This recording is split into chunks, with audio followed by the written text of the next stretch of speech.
Salutations révolutionnaires.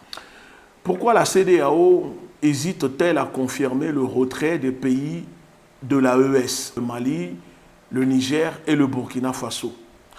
Pourtant, nous étions tous témoins des déclarations farfelues de cette organisation, des dirigeants baudruches de cette organisation, pions de cette organisation, qui disaient à travers des communiqués comme quoi les pays de l'AES ne pourraient pas tenir sans être au sein de la CEDEAO en se retirant.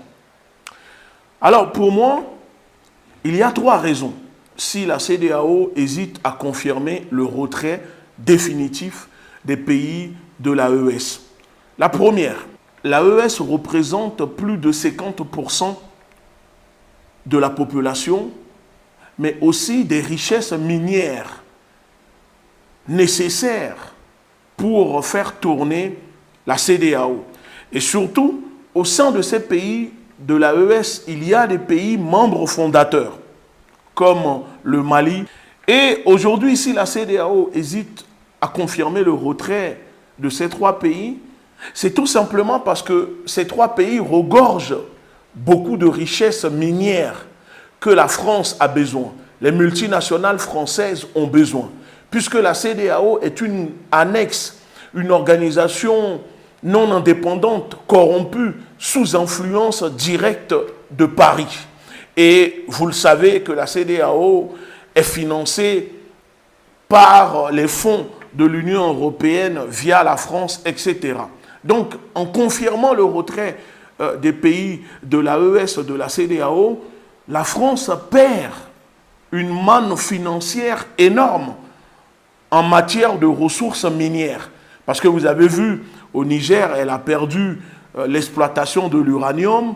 Au Mali, elle a perdu beaucoup de contrats. Au Burkina Faso, c'est la même chose. Et même avec les compagnies aériennes Air France qui sont suspendues et en ce moment ne desservent plus les pays de l'AES et qui espèrent reprendre en desservant ces pays. Donc si la CEDEAO confirme le retrait définitif de ces trois pays au sein de l'organisation, vous comprenez que cela impactera directement l'intérêt de la France.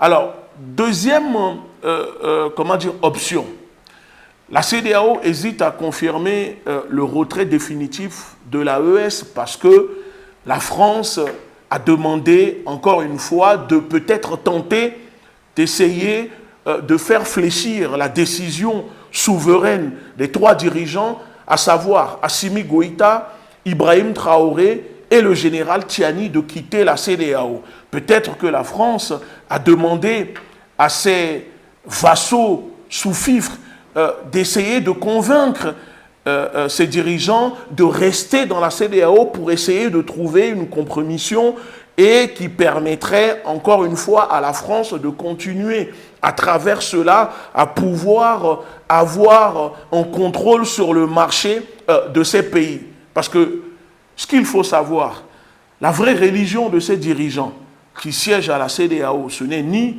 l'islam ni le christianisme. Non, c'est la banque, c'est l'argent.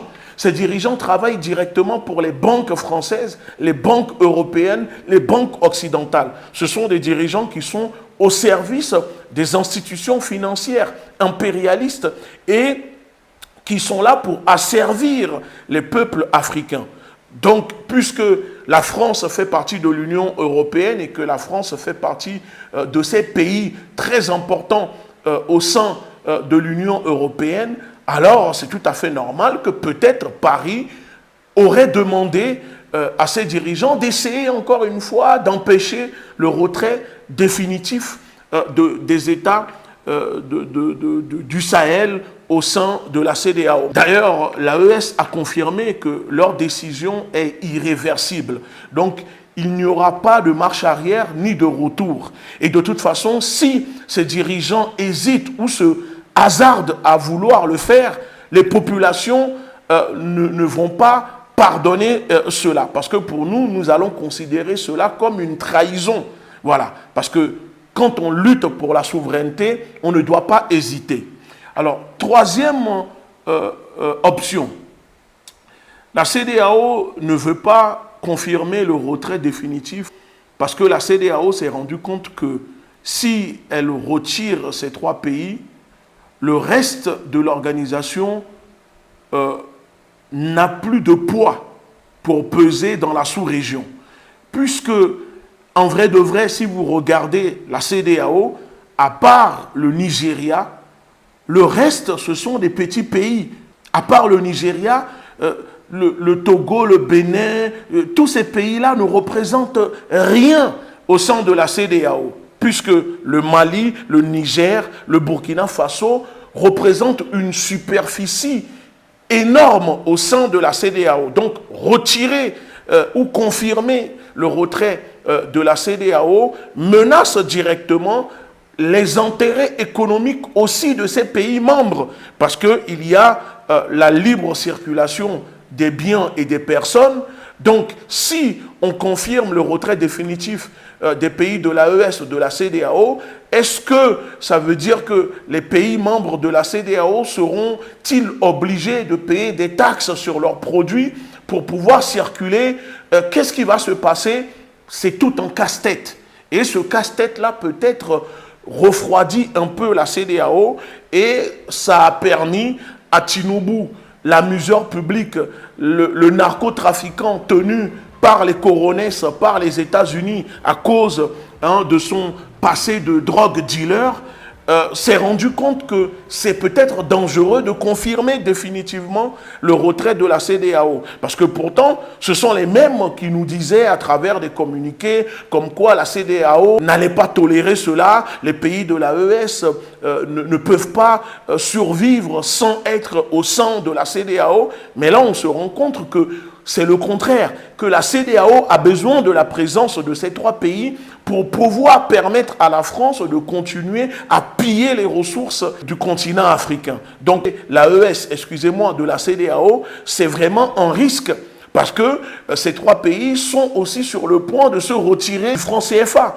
Aujourd'hui, la CEDEAO, c'est une organisation vide qui ne sert qu'aux intérêts de la France, des Occidentaux, de l'Union européenne. Et donc, retarder le processus du retrait définitif, comme ils viennent de l'annoncer en disant laisser encore quelques mois au pays de l'AES de réfléchir. Ce n'est pas au pays de l'AES de réfléchir, c'est plutôt la CEDEAO elle-même qui hésite. Ses membres ne sont pas d'accord et découvrent finalement que cela risque de compliquer la chose parce que les cotisations au sein de cette organisation risquent de doubler et l'économie de ces pays dépend aussi du Mali, du Niger et du Burkina Faso.